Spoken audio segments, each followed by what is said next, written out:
Cười đi, con cười đi.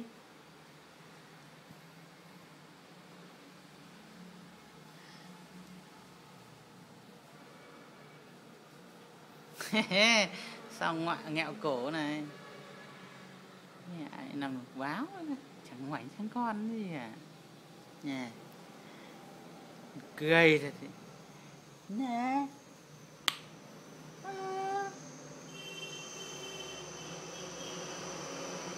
Nè.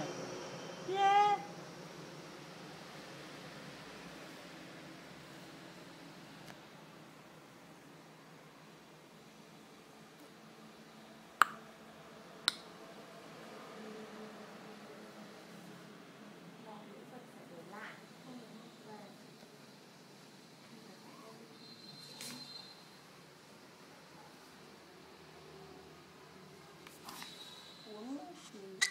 Úi giời, em phải uống ở đấy đúng không?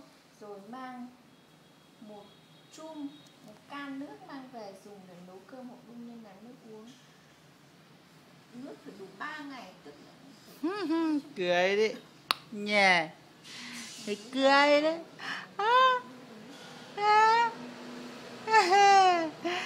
Con nói được ấy. Nói được không? Có nói được ấy con nhà.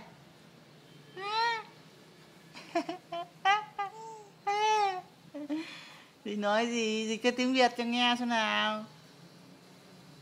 Dùng tiếng nước ngoài à?